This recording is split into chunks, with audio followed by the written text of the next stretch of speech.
Okay, so today's a huge day for us because back in September, we made the crazy decision to follow our dreams and buy our very first yacht. Now today we're in France and we're about to head out to the factory to see our boat for the very first time.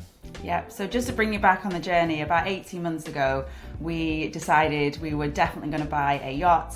I've been a monohull sailor all my life. You've always said monohulls. I was convinced it was going to be a monohull that we were going to buy. And Andrew was trying to convince me, just go on a sea trial with an Excess 11. So I agreed, I went on a sea trial, and as soon as I went and sailed that boat and had a day out, I was 100% convinced. You were 100% convinced. Absolutely, yeah. It was the boat for us.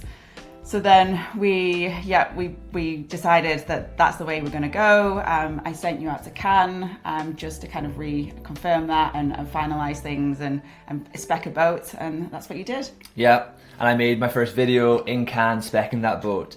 And now it's been 6 months later, our boat's being manufactured.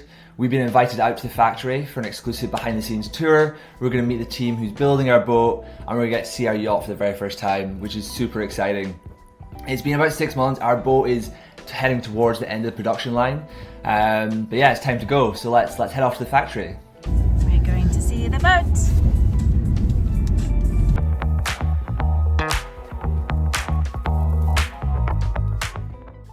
We met up with Matt and Camille, who are part of the Excess team, and they gave us an exclusive tour around the factory.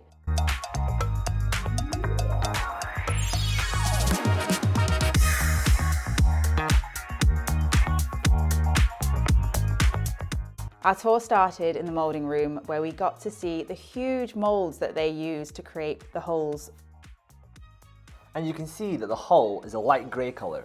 This is something Excess Catamarans are famous for, and it's super unique. Most of what goes into the yachts is manufactured off-site, and then it's all put together like a big jigsaw.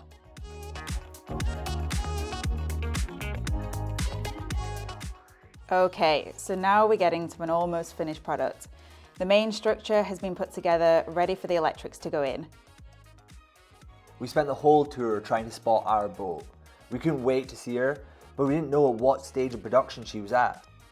And the anticipation was killing us until this moment, when Camille and Matt finally told us we'd arrived at hull number 250 of the Excess 11s, which was our boat.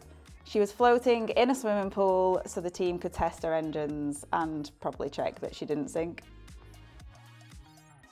After getting some free Excess merch and saying goodbye to the team, we left our boat, ready to meet us in Les Sables on the west coast of France in just over a month's time.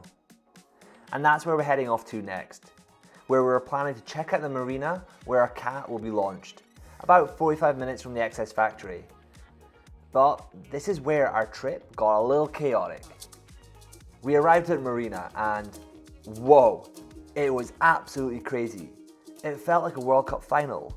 There were fireworks and flares going off, singing, drums, people cheering, and honestly, we had no idea what was going on. And then it hit us. It was the end of the Vendee Globe, a single-handed, non-stop, unassisted sailing race around the world. And it ended in Les Sables. Everyone was out to support Violette Dorange, a French sailor who became the youngest person to ever compete in the Vendee Globe. She sailed the world single-handedly and completed the race in just 90 days and 22 hours. A massive achievement for anyone. Never mind someone who's just 23 years old. The atmosphere was amazing, and we felt so lucky to be part of the event.